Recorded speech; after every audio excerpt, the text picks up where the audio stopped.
J'ai pris un long sur LDO et le truc s'est effondré. Waouh! Regarder et me dire si c'était prévisible. Allez, je vais faire mon devin, je vais te dire que oui. Et tu m'as dit LDO. Tu l'as acheté il y a 30 minutes. Tu l'as acheté par ici ou même avant? Ah, tu l'as acheté là. Donc tu t'es fait piéger sur cette défense et t'as gardé le sur cette descente, pardon. Et t'as gardé le trade virus malheureusement. Et tu n'es pas encore sorti? Compliqué, hein. Compliqué, compliqué, compliqué. Je vais regarder rapidement le... Ok, non, il n'y a pas beaucoup de volume sur cette crypto. Ouais, compliqué, hein, compliqué, effectivement. La tendance est full hausse, mais malheureusement, t'as acheté pile au moment où les shorters agressifs sont arrivés.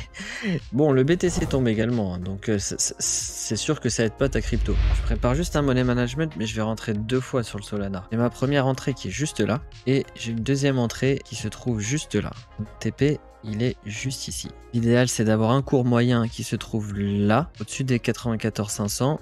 Toi, ouais, je suis désolé, là, c'est la première fois depuis le mois d'août 2023 que je ne trade pas sur le compte stream. Parce que la semaine dernière, j'ai pas suffisamment trade, donc là, je suis avec mes fonds propres. Donc, je montre pas mes trades. Mais je les montre là, ici, hein. J'essaie de les expliquer au maximum. Mais il n'y aura pas la petite fenêtre sur Mexi comme habituellement.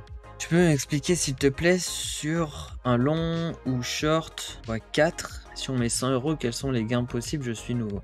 Il manque trop d'informations malheureusement pour que je puisse répondre. Déjà, si 100 € c'est ton capital total, je te conseille de ne pas mettre all-in, sauf si tu as un money management derrière ton levier x4.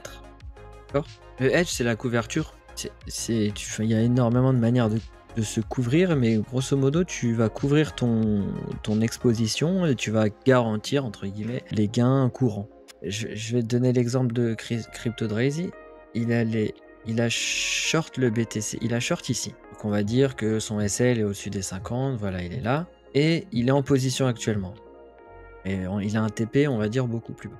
Et comme on est dans une phase ici, on sait pas trop, peut-être que dans son plan, il se dit merde, j'ai peur que ça reparte, etc. Donc il va couvrir son rythme, son exposition. Je sais pas s'il l'a couvert à 100%, mais disons que là, il rentre avec 10. Quand le prix tombe, dès qu'il tombe à, tu m'as dit combien? 42 et des brouettes. Donc dès qu'il tombe à 42, il va reprendre de la même manière 10 pour aider sa position. Voilà, je sais pas c'est quoi ce plan, mais si comme ça, si le cours monte ici, bah ici tu es en positif et tu récupères le manque à gagner que tu as eu. Depuis combien de temps tu es dans la crypto-monnaie? Depuis 2015. Et j'ai mis du temps à mettre mes premiers sous dedans. J'étais réticent, et après j'ai mis... On en parlait au boulot. Il y avait quelqu'un qui avait déjà investi depuis longtemps, etc. Il a essayé de nous convaincre pendant longtemps, et après j'ai craqué. Et j'ai pas regretté. Ouh là là, j'ai pas regretté. Aujourd'hui, on va trader que le Solana et le BTC. On va pas se mettre à shorter maintenant. C'est pas parce que le prix tombe que je vais prendre le short de suite. Quand j'ai pris ce trade, tu vois, j'étais pas dans ce cas de figure là. C'est pas parce que le niveau est le même que le contexte du marché est le même. Les échanges qu'il y avait, les volumes, etc. C'était pas du tout la même chose. Le momentum, voilà, la force vendeuse du marché, pas la même. Est-ce que il est nécessaire d'avoir un ETF BTC? Le Bitcoin ne suffit pas lui-même. En fait, cette question, c'est clairement ça qui crée la scission entre ceux qui aiment le projet crypto, la blockchain, le fait que ça soit décentralisé, géré par personne. Voilà, ça fait très mal à ces personnes-là. Et de l'autre côté, bah, le malheur des uns fait le bonheur des autres. Le fait d'avoir un ETF, ça va permettre non seulement à des banques qui ne font pas de la spéculation, hein, je le rappelle, à des banques d'avoir des demandes clients. Donc les clients, des gros clients fortunés, des grosses entreprises.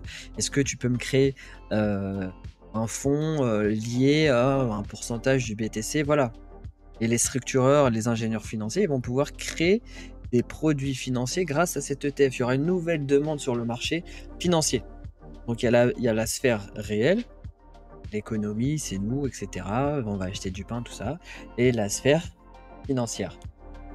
Dans la sphère financière avec la nouvelle de l'ETF, elle est hyper heureuse. C'est mieux d'avoir du vrai BTC, hein, si vous pouvez acheter, si vous voulez investir en spot et acheter du BTC, achetez du BTC, pas de l'ETF. En fait, l'ETF, déjà, tu as un risque de contrepartie. Si la personne qui qui gère le fond fait défaut. Allez, dans un monde... non, ça ne se passe pas, parce que je sais pas, il y a qui derrière, BlackRock ou j'en sais rien. Normalement, ça tombe pas. C'est too big to fail. Et voilà, le risque zéro n'existe pas. 2, si tu as l'ETF, tu possèdes pas le BTC, tu as un ETF. Un ETF, c'est juste quelque chose qui réplique le prix de quelque chose.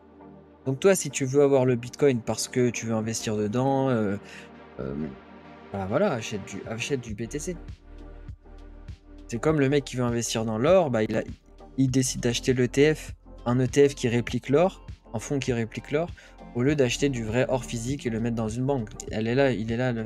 Et le troisième point, c'est qu'en fait, un gérant de fonds, il gère activement l'ETF, le fonds, hein, comme j'ai dit, avec des pondérations, etc., si c'est un ETF physique. Et ça, c'est un coût, donc c'est ce qu'on appelle des coûts de gestion. Pour nous, retail, ça coûte pas grand-chose, hein, parce qu'on va pas investir énormément. Mais voilà, c'est à prendre en considération. Ok, le BTC qui revient sur sa VWAP. Là, il y a t'as tous les traders au pattern qui s'activent et qui voient ici un épaule-tête-épaule inversé. Quoi, une neckline? Je sens que t'es sur le document que j'ai envoyé. Moi, quand tu vois un pattern, dans la théorie, hein, donc là, on a... Hop, ça monte, ça descend, ça monte, ça descend, voilà. Là, on a un double top. Ici, c'est le top. En fait, ici, c'est la neckline. C'est ce niveau-là qu'on attend, où on attend la réaction du prix théorique. Encore une fois, c'est un pattern, ok, d'accord. À l'arrivée, de ce que j'ai entendu, le sol et le BTC sont liés. Ils sont corrélés. Pas à 100%, mais ils sont corrélés. Quand le BTC tombe, le Solana va tomber avec plus ou moins de force, hein, ça dépend de ta corrélation. Et c'est un peu corrélé. Une initiation au trading. Pour les débutants, vous pouvez faire un petit retour en 2-3 mots. Est-ce que vous avez kiffé? Est-ce que c'était compliqué? Est-ce que c'est accessible à tout le monde? Très bonne initiation quand vous avez un bug ou que vous ne comprenez pas. Bobby explique et ça donne beaucoup d'infos, même pour les faux débutants. Merci, merci Skip Sama. Je confirme, l'initiation était super. J'ai pu voir plusieurs questions qui ont été posées dans le chat et que tu as bien expliqué durant l'initiation. Le refil. Merci Minous Chef. Les initiations, c'est le mercredi et le dimanche à 19h30. Je le fais pas toutes les semaines. Quand je vois que j'ai 15 personnes, allez, d'inscrits, là je mets une date. Waouh, le BTC est bien tombé, hein. Mais là il est en train de réagir doucement. Sur ce trade, j'ai pris 40%. Donc même si je viens me faire SL, je suis en positif sur le trade. Tu penses quoi des traders qui ont 8 écrans, utile ou pas? C'est utile. En fait, c'est comme la question, est-ce que le luxe c'est utile?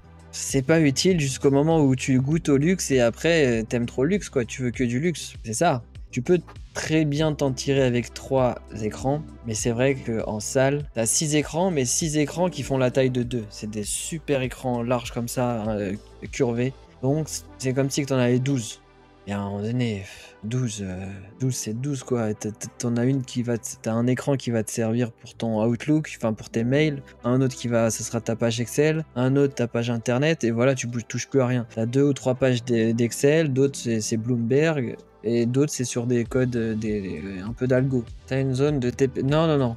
Là, si mon trade, enfin, si le prix arrive ici, c'est mon TP final, je sors totalement du trade. Je laisse même pas de runner. Je laisse même pas 10% sur la position. Là, je suis moins confiant que tout à l'heure sur ce trade.